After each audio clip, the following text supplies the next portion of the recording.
takes a special kind of person to bring their visions to life, to create their own path, all while creating a monumental festival that has played a large role in the shaping of the culture of Detroit for the past 20 years.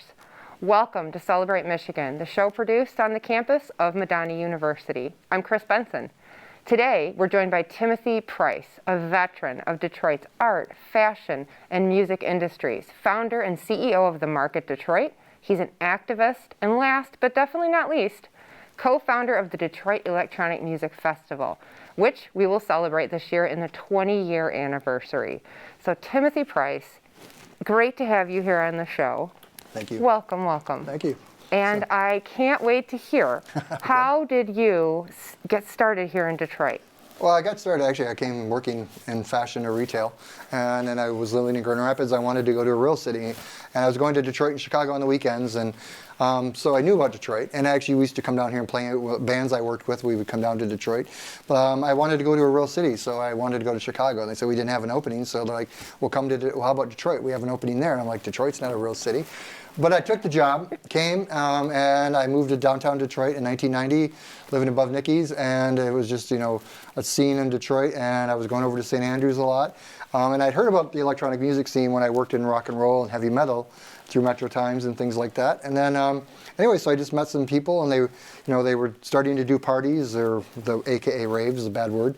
And then, yeah, so I had the production background, and I had a knack for creating events, because in high school, when my parents would go away, I threw keggers and things like that in the basement, and so I'd have bands play and things like that. So I always had a knack for throwing parties and doing the organizational as a music person. But yeah, and it just was a natural progression. And as in the 90s, we were producing, our events kept getting bigger and bigger and bigger. So that's kind of how I got, and I was always had a day job kind of in fashion, and then finally in 95 I broke off and went full-time into music. So we're working for the record labels and so forth. So it sounds like music has just been in your blood the whole time. I guess so. I mean, I've never, there's a lot of people who study to go to a music school or, the business aspect of music.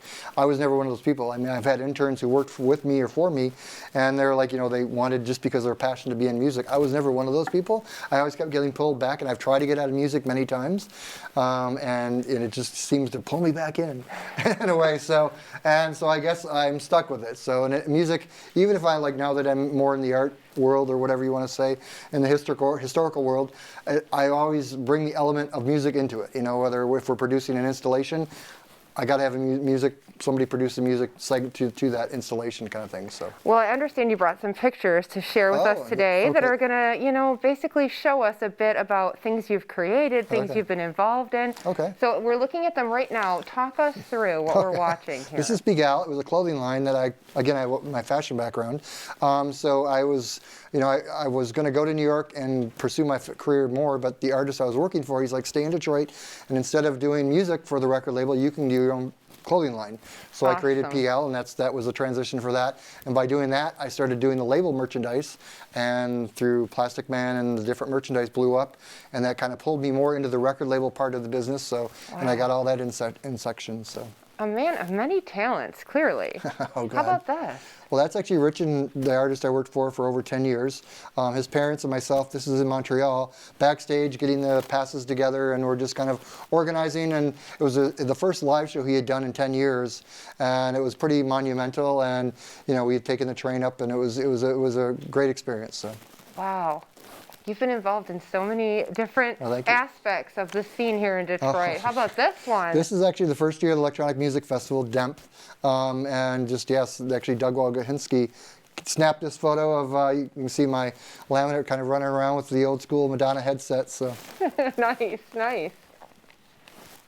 Oh, and I know what that is. Yeah. So this is actually DMF the first year when we had no budget, but we still wanted to have elements of our underground parties, because when we would do the parties back in the 90s, a lot of the rooms were very rough. So we would cover the walls with plastic, and so we brought some, and that's all we could afford anyways. We had very limited money for budget. So. Sure. Oh, it looks great. I just want to be there. No, this is a unique story. This was the entrance of the first year of the festival, and the city gave us some perimeters to work with. Usually they would just get a highway sign, put it on a flatbed truck, there was a certain budget for the sign of the festival, when there was the, you know, what African.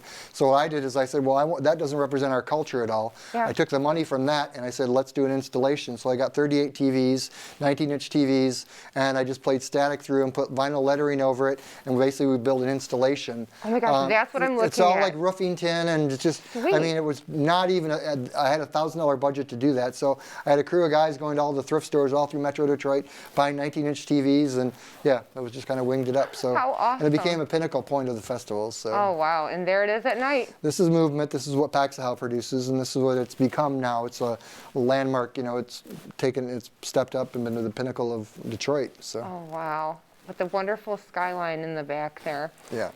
Oh, and as we wear these masks today, and we're obviously in the middle of the pandemic, my heart just longs for those times when you could be outside listening to some awesome music on the riverfront, just taking it all in. And I imagine that's a big piece of why you do this. Well, yeah, and it was, you know, like the one fat picture you just saw, that was like we knew it was the pinnacle, and not just of myself, but even the artist I managed at the time, and, you know, he was so nervous and shaking, and when they were chanting his name, but I actually teared up, you know, like when we looked out at the crowd and with the Ren Center, and, you know, we had done festivals all in the 90s in Europe and in Germany and London and England and all that, but when we were back home and we saw the energy, and it was you know, it was the birth of a child, you know, it was the pinnacle of our careers. So. Oh, and it feels so good. I know we're going to get back to those times. I yeah. mean, you know, well, we have to. You know, that's the thing. So, yeah, and it's a time to, and this is terrible what we're living through, but it's a time to regroup, and that's where our industry, and especially our music scene, we always had to reinvent the wheel. Whether the record labels, you know, we had to create our own record labels. Events, we weren't allowed in clubs, so we did our own, you know, parties, and then so that kind of thing. So we were always more inventive, and that's where I think we're going to step up, and our music culture and scene will definitely. We're not going anywhere, so we're people want it. So. And I love that creative message that you share. And we do have to take a quick break, okay. Just for a second. But I know in the next segment you're going to talk about, I feel like we've only scratched the surface. There's so much with you. So just stay right there. Okay. And just like you out there, I'm absolutely enjoying this conversation with him. So we're going to take a quick break. And when we get back, you'll hear more about Demph, more from Timothy, and more about Detroit's story as the home of techno. Stay tuned.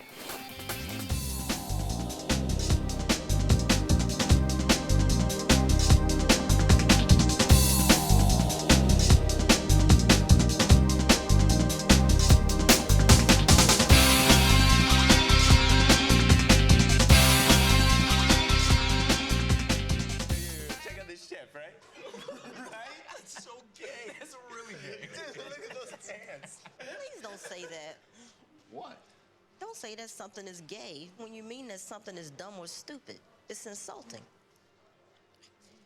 It's like if I thought this pepper shaker was stupid and I said, man, and this pepper shaker is so 16-year-old boy with a cheesy mustache. Just saying. When you say that's so gay, do you realize what you say? Knock it off. I want to see the world. When you pick up a book, I used to read every night to all the younger kids, and let your imagination break free, you won't believe how much fun it can be. Let down your house. Experience a world of adventure, excitement, and endless possibilities. Get tangled up in a good book. Explore new worlds. Read. Visit read.gov today. Yes, ready.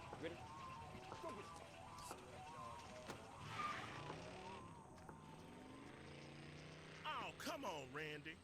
Animal shelter, here I come. And no, I'm not crazy or emotionally damaged. That's a stereotype. I just belong to a total loser. I'm a good dog.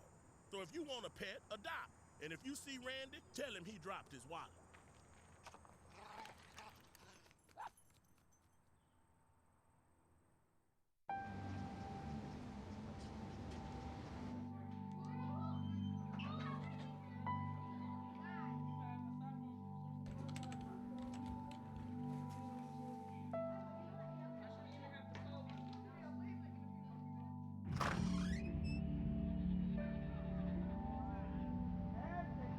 When life's this hard, it's no wonder 7,000 students drop out every school day. Visit boostup.org and help kids in your community stay in school.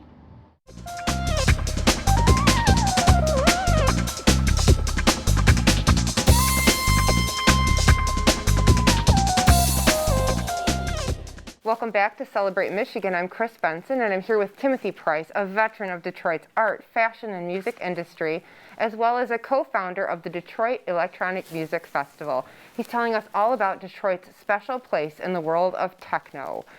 Oh, you know, I don't know. Was it an Eminem song where they said nobody listens to techno? Come on, we know that's not true, especially not here in Detroit. So how did you see this start, and what was it like at the very beginning? Well, the festival or the music? Yeah. Well, the one thing was like, as parties progressed, but the artists were rock stars in Europe, you know, and in Asia and all that, you know. So I mean, it was kind of crazy, you know, come back home and it was, you know, unless it was a small underground party, because again, the clubs would even have us, you know. It was, you know, like until the late '90s and like Motor came around, but yeah, it was. You know, when the festival was created, and Carl, actually, just to reiterate something, I wasn't a founder. I was on the team that created, you know, helped make the festival happen. So it was actually Carol Marvin and Carl Craig were the founders. And then when Carl was brought aboard, the first person he brought into his team was me as the visual director. But it was all hands on. Sure. And we didn't know, you know, how to create. We thought maybe 10,000 people would show up. You know, we were like, if we get 10,000 people, we're going to be lucky. And it was just kind of pulling in resources. All the artists just threw in, played, you know, no fees, come down, hang out. It was like our family got together. It was a family reunion. And it was just, we got there, and it was spiritual the first year, and the second year when we had the money from Ford, it was even more monumental because we actually couldn't really show some things off, and it stepped up, you know, brought some international talent in. And so with the music scene and techno kind of starting here in the area, I know there was a global expansion. I mean, it's everywhere now, right? And so I know you also have traveled quite a bit, and you've seen the influence of this go near and far. Tell us about some of your exciting travels. Well, yeah, like in '97, a well-known festival called Travel Gathering, and actually that's the festival where Kraftwerk came out of retirement. They had the main tent, and we actually recreated a Detroit tent with the black imagery and coming into a black box. That's what the dance rooms were known for. We would create four quad sound, 4 speakers in corners, walk in, it was just, you were there to dance. That was the experience of it.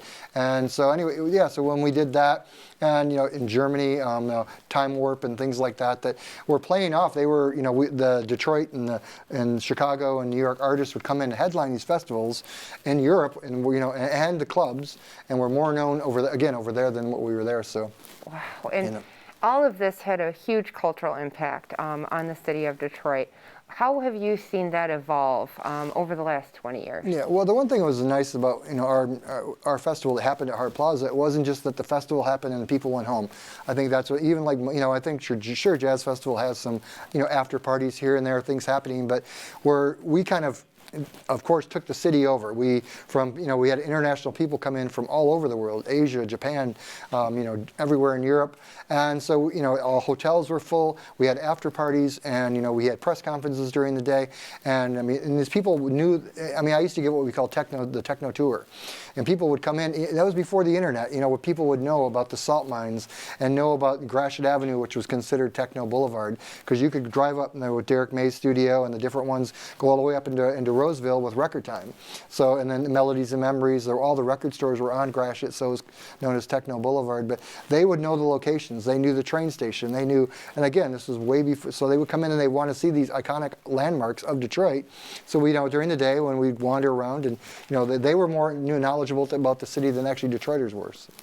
And I've lived in the Detroit area my whole life, you know, native Michigander, and just to see and to think back to 2000, 20 years ago, how far it has come, and how much this kind of, again, the cultural impact, the entertainment, the thriving, the pride, it really has made a difference. I mean, I can see it, and I'm sure people have been very grateful to you about it for your part. Yeah, it was a great team that, you know, when Paxau was the perfect team to take it over, because those guys, again, threw their own parties, and were doing, their parties or events were known in the city, and they had become a staple. So the first year they did, in 2005, when Kevin Saunderson took the festival over from Derek, it was called Fusion. They did the underground stage. So the next year when the festival contract came up, it was only a natural progression that they won the contract, and they produced every year since then. And they've really stepped it up production-wise from, you know, and just made it a global impact. And it's not just about the festival itself, it's about, you know, what goes on there from the, you know, the technical rooms. I'm not a musician, so I don't know, like the labs as they call them, where you come in and play gear and stuff, and the panels and different discussions and stuff like that.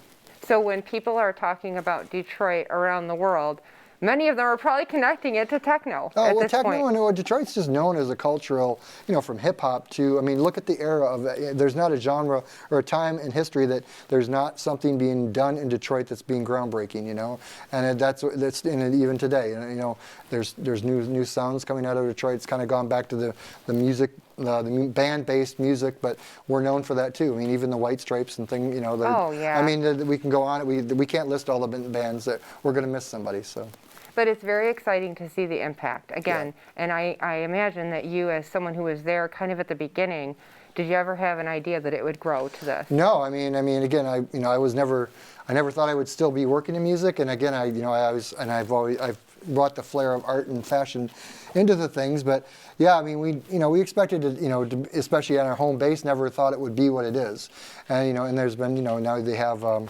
What's called the circus. Anyway, there's other festivals who are in the state of Michigan that are kind of stepping up too, and but they all have their own niche, camping to different things like that. So.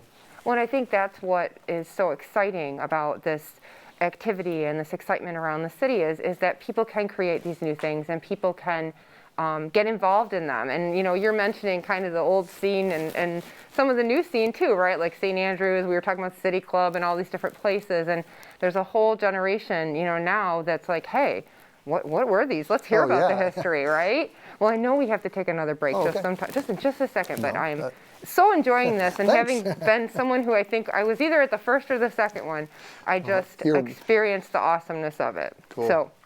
So anyways, time flies, and it is flying for us. We're having a great conversation with Timothy here, and right after the break, we'll be talking about what the city of Detroit is doing right now related to commemorating that 20-year experience. We're going to talk a little bit about the Historical Museum and this, again, Detroit Electronic Music Festival in the future. So stay tuned, and we'll be right back. Cool.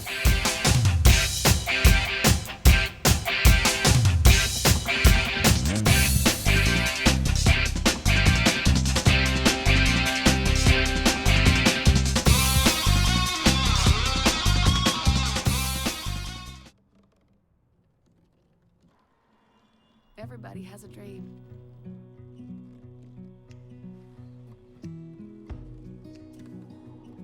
Mine was to see the ocean. And with a little help, I made it.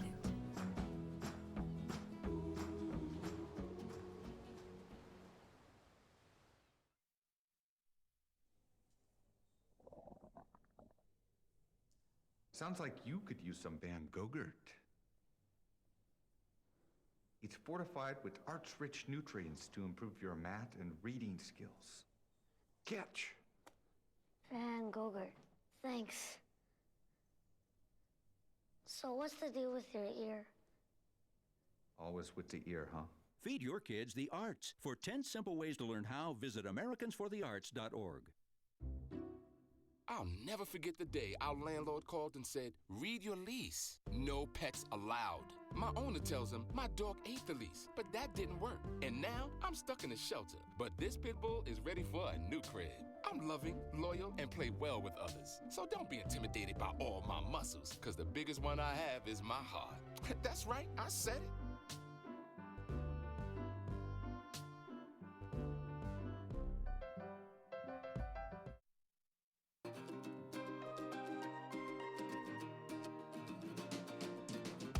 Madonna University's Broadcast and Cinema Arts program is preparing me for the future. I'm learning from industry professionals, making connections, and honing my skills from hands-on experience every day. The professors are dedicated to my success, instilling professionalism, creative thinking, and a strong work ethic. Join Madonna University's Broadcast and Cinema Arts program. Earn your Bachelor's of Arts and take that first step towards your dreams.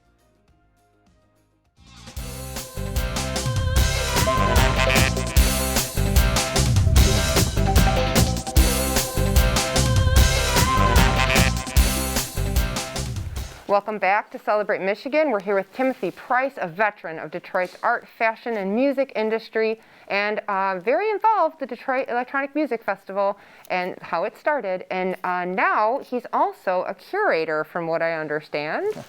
let's just add another adjective to the list. I feel like you've done so many things. Okay. I was talking with you during the break about just so many awesome opportunities you've had. And so now with the Detroit Historical Museum, tell us about that. Well, art's always been more of a passion, and I had a gallery in Midtown for a bit, and I've done pop-up art events even through the electronic music scene. There's artists that we, visual artists that we want to work with, so we would do, not like parties, but we would do our day events where couldn't find a gallery, so let's produce our own gallery. Again, we always think outside the box, so if we can't go, we didn't have any galleries in Detroit. But anyway, so yeah, I actually worked, one of the projects, one of my primary projects right now is that we're working on a project called Workers' Row House in Corktown.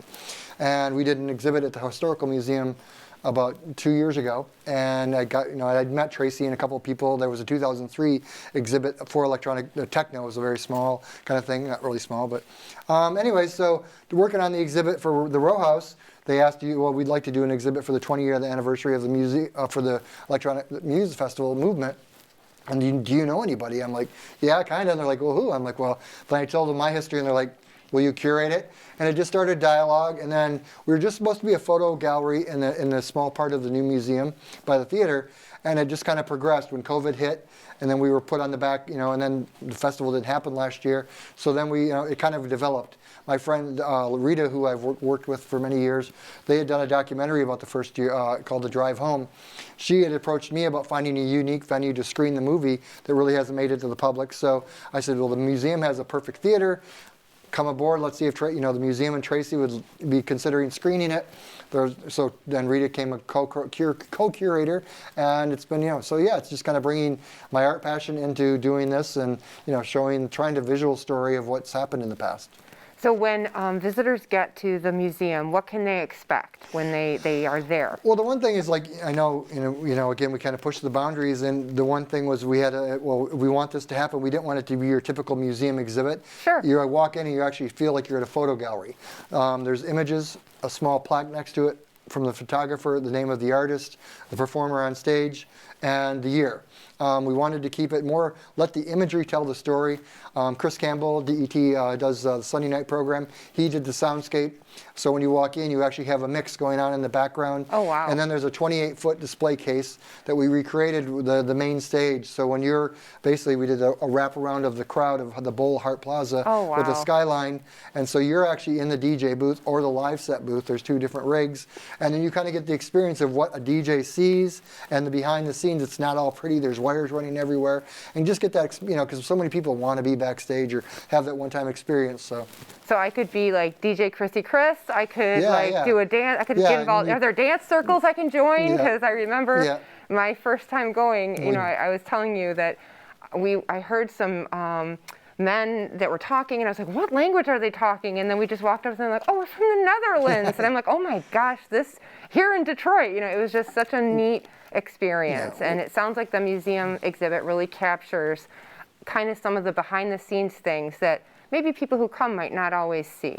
Well, that's what we did. We showed not only the artist on stage, but the fans, because the fans, they're not just fans. They are part of our community, and that's why we also, and you can still submit the friends and family wall where you can send your photos in, especially now with technology, because you are just much a part of the exhibit and the community and the scene that we're involved in. So you'll see a whole fan wall of people who are just randomly submitting their photos to be part of the exhibit and the curation. Oh gosh, it sounds like a real community involvement in this exhibit. Yeah.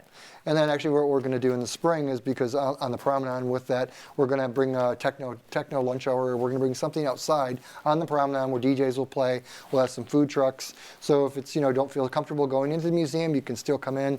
I don't know if you guys have seen it on Woodward. They have all of the autographed hands with a lot of known Detroit, icons. So it's really cool to see, experience that on the outdoor.